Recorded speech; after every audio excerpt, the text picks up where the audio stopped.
Okay, Assalamualaikum semua, Afiq Nazari again. So hari ni saya nak cakap satu brand yang memang ramai orang tahu, iaitu brand Coca-Cola. Kita nak tahu macam mana brand Coca-Cola ni dulu dia dijual 9 botol sehari sehinggalah 1.9 billion bottles a day. Kita tahu macam mana dia boleh buat revenue sampai macam tu sekali.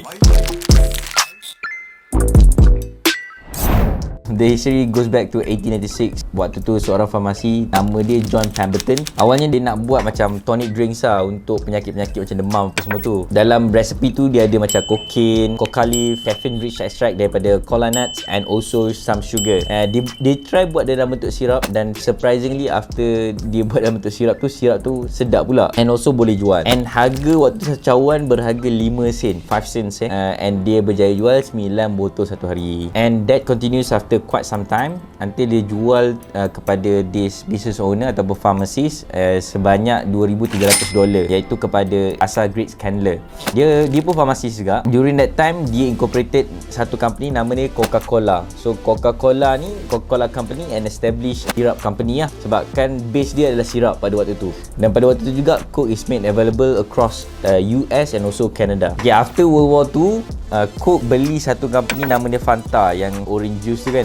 So Coke beli sebab apa? Sebab dia nak beli that company yang buat carbonated drinks. Sebab dia ada carbonated punya features tu dekat Coke. So dia nak masukkan that element pada Coke. After that they started to acquire more company sampai 2000 plus company dia acquire, mostly on drinks punya industry, beverages, sampailah dia become one of the largest non-alcoholic beverages company. And with that 200 plus companies under Coca-Cola company, group of companies, they produce over 3,500 product and sold all over the world.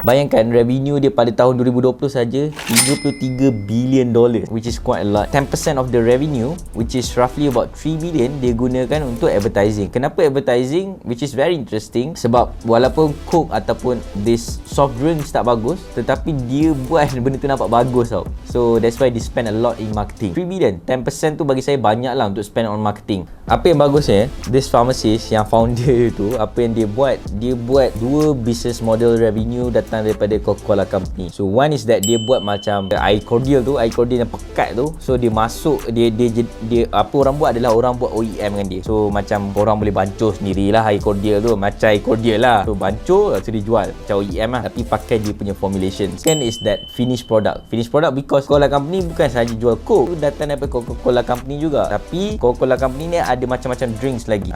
So daripada macam-macam drinks ni macam 100 plus for example kan, but dia dah acquire, so dia jual benda tu juga kat luar sana. Tapi dia punya base adalah carbonated drinks. So they have roughly about 700,000 people working with them around the globe. Tadi saya cakap tadi Coca-Cola dah spend a lot of money kepada advertising, billion of dollars lah dia spend to advertising. Roughly about 94% daripada the whole population dah tahu dah keberadaan ataupun kewujudan Coca-Cola. Why they spend more on advertising? Macam saya cakap tadi, dalam keadaan orang tahu Coca-Cola ni buruk, tetapi dia still spend on advertising and marketing so that people wanna drink and try Coca-Cola. Walaupun orang dah tahu, dah aware, tapi tidak bermaksud Coca-Cola akan stop untuk buat advertising. One of those fun fact is that Coca-Cola punya term, Coca-Cola, dia punya term tu is a second term widely used ataupun widely known by the population of Earth. Number one is perkataan okay, number two is the term perkataan Coca-Cola. So nak kata memang perkataan Coca-Cola ni dah terbiasa sangat lah dekat dalam kepala otak manusia. Kalau kita tengok Coca-Cola ni, dia tak fokus sangat on the taste of drink, tetapi dia masukkan emotion terhadap people who enjoy their drinks tu, rasa macam really overwhelming tau, rasa energetic, padahal kau minum gula je. So kenapa nak ada that perasaan seronok sangat? Bukannya kau isap dadah pun minum Coke kan? Tapi maksudnya kat sini that advertising part datang daripada Coke tu is very important lah, untuk mencorakkan macam mana Coca-Cola ni brings the brand to the international market. Kalau korang nak tahu, sebenarnya Coca-Cola punya tagline ni adalah open the happiness. Like kan biasa kita dengar macam can tu kan,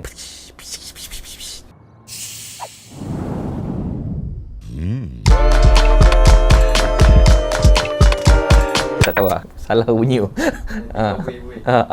Macam buka keluar buih. Mana ada orang minum darah macam tu. Tapi bila kita buka kan, keluar. Itu bunyi advertising lah. Macam bunyi kencing. Aduh lah. Tapi tak kisahlah. Tapi bunyi tu lah. Bunyi tu dia nak kata, rasanya diorang ada buat pattern kot terhadap bunyi tu. Tak silap saya lah. Tapi dia nak tunjukkan bahawa kalau minum Coca-Cola ni, you are surrounded yourself by this happiness punya vibe. So open the happiness. So tu dia punya tagline lah. So tapi dia tukar yang baru. Sekarang ni tagline dia iaitu taste the feeling. Taste the feeling. How do you want to taste the feelings, man, when you drink Coca-Cola? But kau ada desa Coca-Cola kan, kau minum, kau rasa feeling. Tak apa lah. Okay, so that's why Coca-Cola spend a lot in advertising. Sama juga macam Tobacco Company. Tobacco Company, kalau kita tengok kenapa dekat kotak rokok tu ada gambar orang apa cancer lah, sakit jantung lah, paru lah apa. Jadi bila kat situ, kat kotak rokok tu ada gambar-gambar macam tu, producer rokok ni dia tak kisah pun dia letak benda-benda macam tu. Sebab apa? Sebab bila ada benda-benda macam tu, bermaksud orang tu takkan tengok kotak rokok tu. Jadi bila orang tak tengok kotak rokok tu, dia akan tulis rokok lah. Jadi itu adalah yang dia buat lah. So kalau regulator suruh dia letak lah. They are more than happy to letak. Sama macam Coke. Walaupun kita tahu kan, Coke ni orang ada buat eksperimen, boleh cuci tandas lah, boleh basuh lumut lah. Tapi diorang tak pernah kisah. Turn the advertising the other way around, so that orang rasa sebenarnya walaupun boleh cuci tandas, tapi kau boleh happy. Cuci hati dan jiwa. Wah, macam-macam Coke ni. So, diorang want to cap the market share to be the water leader. Kalau tak, Pepsi akan lawan diorang. The Pepsi Black. No sugar, no regrets. So, boleh kata Pepsi dan Coca-Cola ni is duopoly lah. Ada dua gegasi yang cuba untuk dapatkan sebanyak-banyaknya market share. Tapi sebenarnya diorang work with each other sebenarnya untuk maintainkan juga price diorang. So, based on research before, memang ramai orang memilih Pepsi berbanding Coke sebab rasa dia. And then Coke cuba untuk tukar rasa dia lebih kurang sama macam Pepsi, tapi tak jadi. So, dia kata, mampus lah, aku tak payah buat lah, aku buat cara aku. So, dia improve on dia punya advertising. So from there memang kita tengok banyak lah. Walaupun Coca-Cola ni, tak terus terang lah saya kata, Coca-Cola ni air tak sedap. Dulu waktu saya kerja, ada klien saya ni, dia setiap hari, saya dulu kerja kedai runcit, so setiap hari klien saya ni akan beli Coca-Cola. Tak risau kau telan gula kan, tapi tak kisah. Tanya dia kenapa dia minum air Coke, dia kata sebab Coke is my life.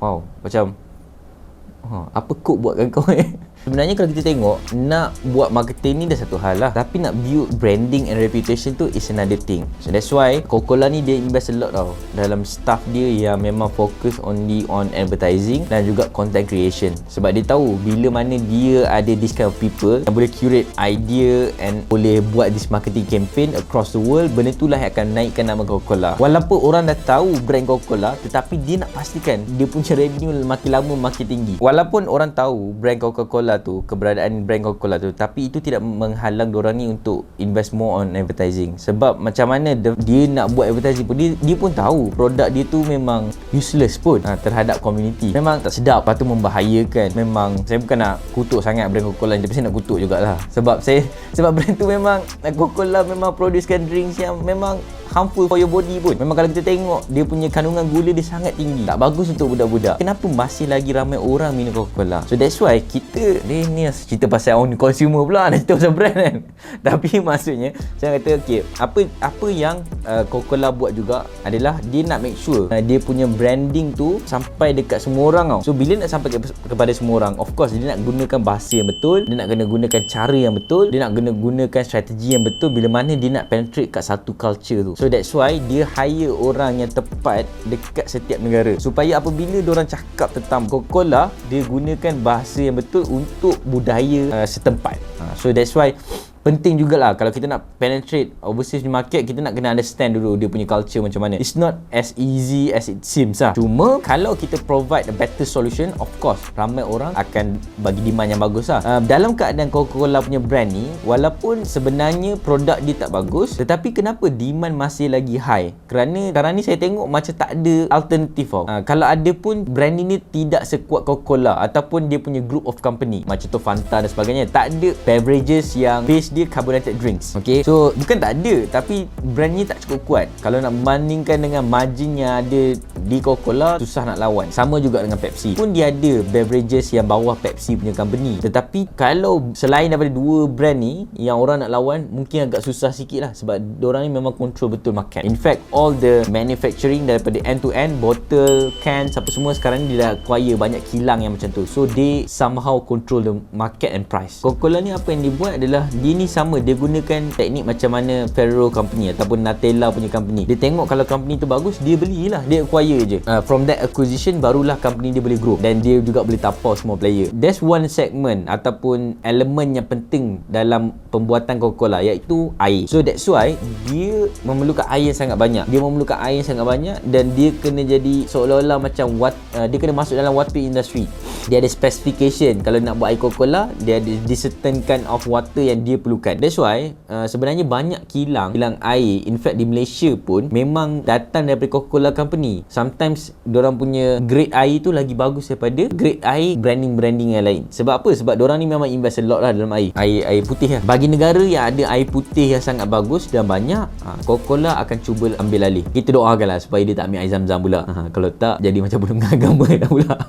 Tapi apa saya nak kata kat sini adalah dia cover end to end tau. Sebab dia tahu margin yang paling banyak adalah air. Sebab nak buat perisa tu somehow benda tu dah ada formulation. Tinggal macam mana dia nak kuasai mineral resources, macam contoh biji timah. Macam saya tak tahu lah dia pakai biji timah ke aluminium ke, can of drinks tu, plastik, and also air lah. Itu two elements yang memang sangat penting dalam pembuatan air Coca-Cola dan juga dia punya group of companies. So ramai, in fact kalau brand yang besar pun kat luar sana yang other than Coca-Cola and Pepsi, diorang mesti buat OEM dengan Coca-Cola and Pepsi juga. Pun diorang ni bukanlah bawah satu company yang sama. Sebab apa? Sebab tak boleh buat apa dah. Diorang ni memang control the market dah. Coca-Cola ni dia tak adalah own semua benda. Macam contoh botol dengan can drinks, mungkin dia tak own lah. Mungkin dia guna independent contractor. Sebab apa? Dia nak fokus on dia punya formulation, R&D company Coca-Cola tu sendiri. Jadi daripada situ kita tengok sebenarnya kita tak perlu nak buat semua benda by ourselves. Ada benda yang kita boleh OEM, ada benda yang kita boleh outsource. Kita outsourcekan benda tu dan kawal apa yang kita nak sahaja. Kalau contoh kita nak fokus on marketing, just focus on marketing. Kalau kita nak fokus on